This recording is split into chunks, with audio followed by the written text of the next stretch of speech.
ఈ మొత్తం డ్రామాని దగ్గరుండి నడిపిస్తున్నట్టుగా భావిస్తున్న వైఎస్ఆర్సీపీ ఏమంటుందో డాక్టర్ రాధాకృష్ణ గారిని అడిగి తెలుసుకుందాం. డాక్టర్ రాధాకృష్ణ గారు చాలా యూఆర్ ఇన్ జూబిలెంట్ మూడ్. మీరేం కోరుకున్నారో అదే జరుగుతుంది కదా? మేము కోరుకోలేదు సార్, మేము కోరుకోలేదు. ముందుగా ప్యానెల్లో ఉన్న శ్రీనివాస్ గారికి, డాక్టర్ గారికి, తల్లి మీకు రాయపాటి అరుణ్ గారికి, వాసుదేవన్ గారికి నమస్కారాలండి. సార్, నేను ముందుగా జనసేన కార్యకర్తలకి, వీర మహిళలకి, జన సైనికులకి నా ప్రగాఢ సానుభూతి తెలియజేస్తున్నాను. ఎందుకంటే మనం ఆవిడ చూస్తూ ఉంటాం. ఆవిడ పాపం చాలా డెడికేటెడ్ గా, నిబద్ధతగా, నిజంగా చెప్పాలంటే అధినాయకత్వంలో లేనంత నిబద్ధత, నమ్మకం నాయకులకి ఆ కేడర్లో ఉంది. సో అటువంటిది వాళ్ళని డిసప్పాయింట్ చేస్తూ మనం మాట్లాడుకున్నాం కందులు దుర్గేష్ గారిని. ఆయన నేను 2-3 సార్లు కలిశాను కూడా. Very nice gentlemen. అటువంటి నాయకులకి సీట్లు లేవని చెప్పి ఏంటో చాలా ఎలివేట్ చేసి చివరికి తీసుకొచ్చి 24 సీట్లు కన్ఫైన్ చేశారు. ఇప్పుడు పవన్ కళ్యాణ్ గారు ఒక సందర్భంలో నా తల తెగిపడినా బీజేపీకి మోకరిల్లను అని చెప్పారు. మొన్న పొత్తు కోసం బీజేపీ దగ్గరికి వెళ్ళి అయ్యా ప్లీజ్ సార్ అని బతిలాడాను అని ఆయనే చెప్పారు.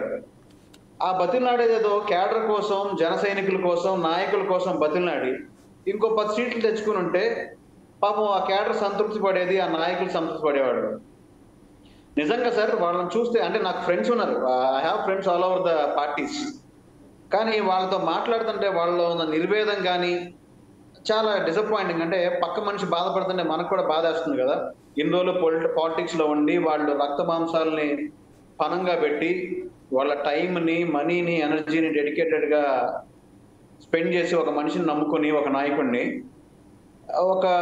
ఇప్పుడు వచ్చి 24 మన స్థాయి అంతే, మనకి ఎంతకన్నా లేదు అనే అవకాశం లేదని వాళ్ళ కాన్ఫిడెన్స్ లెవెల్స్ దెబ్బతీసేలాగా నాయకుడు ఎప్పుడు మన శక్తి వ్యక్తులు లేకపోయినా లేదు మనం చేయగలం, మనం పోరాడదాం అనే నమ్మకాన్ని కల్పించాలి తప్పితే లేదు మనం ఎక్కడ పోరాడతాం, ఇదంతా మన వల్ల అయ్యే పని కాదు. సునీల్ అంటాడు చూసారా, ఇవన్నీ మన వల్ల అయ్యే పనులు కాదురా అని అలా వాళ్ళని డిమోరలైజ్ చేస్తూ. ఇప్పుడు నాదొక చిన్న అనుమానం కూడా సార్. ఇప్పుడు పవన్ కళ్యాణ్ గారు వెనకాల ఎస్సీలు, బీసీలు, మైనారిటీలు కొంతవరకు ట్రావెల్ చేశారు యువత. ఇప్పుడు ఆ వర్గాలకు చెందిన వాళ్ళకి ఎన్ని సీట్లు ఇచ్చి న్యాయం చేయగలుగుతారు? వాళ్ళకి సీట్లు ఇవ్వగలుగుతారా? 50% సీట్లు ఇవ్వగలుగుతారా? వీళ్ళు తీసుకున్న 24లో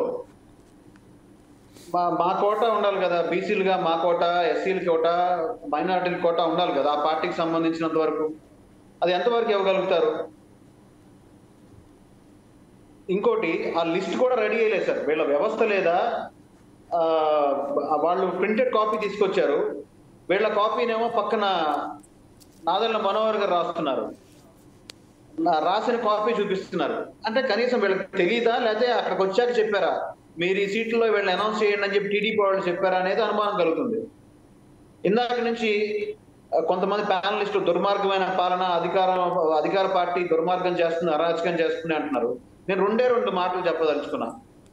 ఇద్దరు అక్కడ ప్యానలిస్టులు ప్రకాశం జిల్లా వాళ్ళని చెప్పారు, వెలుగొండకి నీళ్లు ఇవ్వటం అరాచకమా, లేకపోతే హైంద్రీనివా సుజల శ్రవంతి నుంచి కుప్పానికి నీళ్లు ఇవ్వటం అరాచకమా? మీరు చెప్తే నేను తెలుసుకుందాం అనుకుంటున్నాను. నేను చెప్తా రాధాకృష్ణ గారు, మీరు లైన్లో ఉంటే చెప్తా. నేను ఎక్కడ ఇప్పుడు అందరూ ఆంధ్రప్రదేశ్లో పుట్టిన వాళ్ళే. ఎవరు ప్రకాశం జిల్లా, ఎవరు సబ్జెక్ట్ ఎంత ఉంటే అంత ఉంటుంది. ఇక్కడ మీరు రాధాకృష్ణ గారు చెప్పిందంటూ అరుణ్ గారి పట్ల సానుభూతి వ్యక్తం చేసిన, జనసేన పట్ల మీరు సానుభూతి వ్యక్తం చేసిన, మీరు చేసే పనులు, మీరు 151 సీట్లు ఎమ్మెల్యే అయ్యింది, 20 మంది ఎంపీలు ఇస్తే మెడలు వంచుతాను ఏ ప్రధానమంత్రి అయినా అని చెప్పిన మీరు, మీ నాయకుడు ఎవరు మెడలోంచి ఇంతవరకు 4 సంవత్సరాల 10 నెలలు అయింది, ఇంకొక 50 రోజులు ఎలక్షన్ వస్తున్నాయి, ఎందుకు స్పెషల్ స్టేటస్ తీసుకురాలేపారు? అది చెప్పండి. 9 సార్లు ఎందుకు కరెంటు బిల్లు పెంచారు? 3 సార్లు ఎందుకు ఆర్టీసీ బస్సులు ఛార్జీలు పెంచారు? ఎందుకు మద్యం వేరులై పారుతుంది? ఎందుకు ఆంధ్రుల జీవనాడి పోలవరం పూర్తి చేయలేపారు? ఎందుకు జాబ్ క్యాలెండర్ తీసుకురాలేపారు? ఎందుకు రోడ్లు అధ్వానంగా ఉండి వేల మంది చనిపోతున్నారు? ఇది సమస్యలు చెప్పండి. మీరేదో సానుభూతి దెయ్యాలు వేదాలు వల్లిస్తున్నట్టుగా మీరు సానుభూతి చెప్పాల్సిన అవసరం లేదు. ఇక్కడ మీరేదో వెలుగొండ ప్రాజెక్టు మీరేదో తీసుకొచ్చినట్టు, అది ఇప్పుడు కాదు సమస్య, తరతరాల నుంచి ఉంది. టీడీపీలో వాళ్ళు చేయాల్సిన వాళ్ళు చేశారు, రాజశేఖర రెడ్డి గారు చేశారు, ఇప్పుడేదో పూర్తినట్టుగా మీరు భావించండి. ఇప్పటికే ఒంగోలులో మంచినీరు లేదు, అది చెప్పండి. మీరు మాకు ఒంగోలుకు మాకేదో న్యాయం చేసినట్టు? ఇప్పుడు 3 రాజధానులు అని చెప్పన్నారు.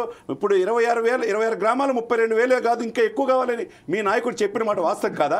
ఇదే పవన్ కళ్యాణ్ 5,000 ఎకరాలు అయితే సరిపోయిద్దని చెప్పన్నాడు. 3 రాజధానులు అని చెప్పి విధ్వంసకర పాలన స్టార్ట్ చేసుకొని ఇప్పుడు జ్యుడిషియల్ క్యాపిటల్ కర్నూలు అన్నారు, అమరావతిలో రాజధాని అక్కడే ఉంటుందన్నారు, విశాఖపట్నం కొండలు తొలిసి ఋషికొండలను కూడా బోడిగుండుగా చేసేసి అక్కడ 400 కోట్లతో మీరు ఖర్చు పెట్టి మీరు ఏం చేశారు? ఈ రోజుకైనా ఆయన ఫ్యామిలీ పెడతాను ఎన్నిసార్లు చెప్పాడు, ఇంతవరకు ఆయన సీఎం క్యాబినెట్ అక్కడ ఏమన్నా ఆయన క్యాంప్ ఆఫీస్ ఏమన్నా పెట్టాడా? ఇంత అధ్వానంగా ఉంటే ఏదో మీరు చేసినట్టు బటన్ నొక్కారు, పథకాలు ఇచ్చారు. జగన్మోహన్ రెడ్డి గారు ఏమన్నా కంపెనీలో ఇస్తున్నారా రూపాయి? ఇక్కడ ఈ సానుభూతి వ్యక్తం చేయాల్సిన అవసరం లేదు. మీరు ప్రభుత్వంలో మీరేం చేశారు ఇప్పుడు వరకు? ఎక్కడ రుణాలు రైతులు ఎందుకు చనిపోతున్నారు? ఆయన 30 కోట్లు పెట్టి ఖర్చు పెట్టి పవన్ కళ్యాణ్ ఎందుకు చేయాలి? మీరు దానికి సమాధానం చెప్పండి. ఒక జాబ్ క్యాలెండర్ లేదు, అడిగిన వాళ్ళకేమో వాళ్ళ మీద బెదిరించి వాళ్ళు కేసులు పెడతారు. డోర్ డెలివరీ చేసే అనంతబాబు లాంటి ఎమ్మెల్సీని ఊరేగిస్తారు మీరు. ఇదేనా సంస్కారం? ఇదేనా న్యాయం?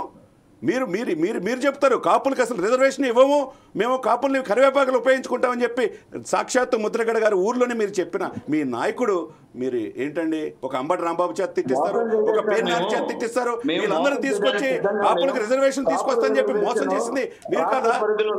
అంతమంది రాజశేఖర రెడ్డి మోసం చేశాడు, ఇప్పుడు వాళ్ళ కొడుకు మోసం చేస్తున్నాడు. 25% కాపులుంటే మీరు 100% ఎంత 7% ఉండి మీరు ఎన్ని పదవులు తీసుకుంటారు? పై స్థాయి నుంచి కింద స్థాయి దాకా 400 పదవులు మీరే.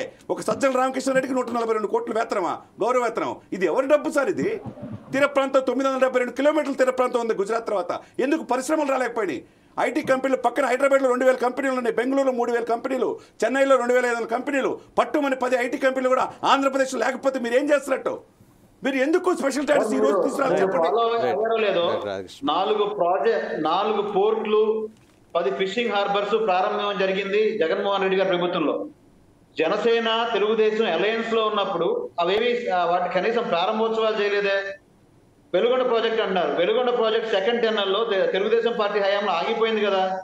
పోలవరం డయాఫ్రామ్ వాల్ సంబంధించిన సమస్యలు కేంద్రం నుంచి వచ్చిన తర్వాత మినిస్టర్ గారు ప్రెస్ మీట్ పెట్టి చెప్పారు కదా, ఇంకొకటి అభివృద్ధి జరగట్లేదు అన్నారు. రాష్ట్ర వ్యాప్తంగా 17 మెడికల్ కాలేజీలు ఎప్పుడు వచ్చినాయి సార్? 5 కాలేజీలు ఎప్పుడు ప్రారంభమయ్యాయి సార్? అడ్మిషన్లు ఎప్పుడు ప్రారంభమయ్యాయి సార్? ఈ 25, 24, 25లో ఇంకో 5 మెడికల్ కాలేజీలు ప్రారంభం అవుతున్నాయి కదా సార్. ఫ్యామిలీ డాక్టర్స్ వచ్చి మెడికల్ అండ్ హెల్త్ లోనే ప్రతి నెల కనీసం 50,000 పైన రిక్రూట్మెంట్ జరిగింది కదా సార్. వైఎస్ఆర్ కాంగ్రెస్ పరిపాలన వచ్చిన తర్వాత. డాక్టర్ రాధాకృష్ణ గారు ప్లీజ్, డాక్టర్ రాధాకృష్ణ గారు సంక్షేమం గురించి డాక్టర్ రాధాకృష్ణ గారు కైండ్లీ సంక్షేమం గురించి మనం మాట్లాడొద్దండి, ఎందుకంటే విని చూసి చదివి విసుగెత్తిపోయి ఉన్నాం. నేను అనేది ఏంటంటే సీట్ల దగ్గరకు వచ్చేద్దాం. వీళ్ళ పొత్తు వ్యవహారం